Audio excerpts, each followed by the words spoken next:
m'appelle Pierre-Éric Campos, j'ai 26 ans et je suis doctorant au laboratoire de chimie des substances naturelles et des sciences des aliments. Donc je suis doctorant en chimie analytique.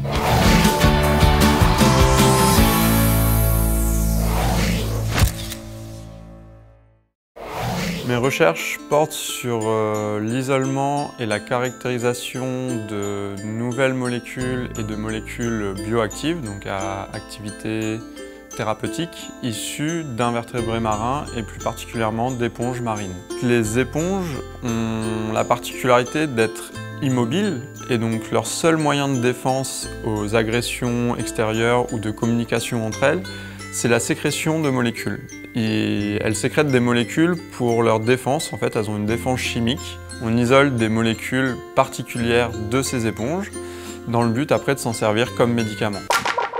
Nous on vise les activités anti-chikungunya et anti-paludique parce que c'est des problématiques vraiment étroitement liées à la Réunion et à l'océan Indien. Et on vise aussi des activités anticancéreuses où là c'est une problématique plus mondiale mais qui est quand même très importante de nos jours.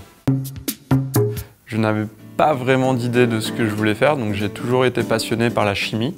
Petit à petit, en fait, j'ai avancé. Au début, j'ai fait un IUT, je pensais m'arrêter là.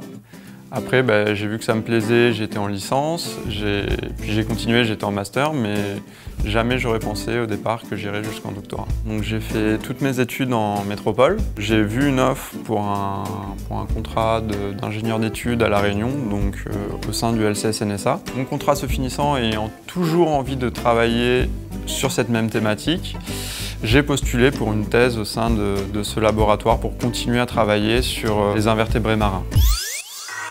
On se dit qu'on peut apporter quelque chose à l'humanité quand on fait ça en fait. Quand on se dit on cherche un médicament contre le paludisme, c'est pas rien. Au niveau de la société, c'est quand même un enjeu très important.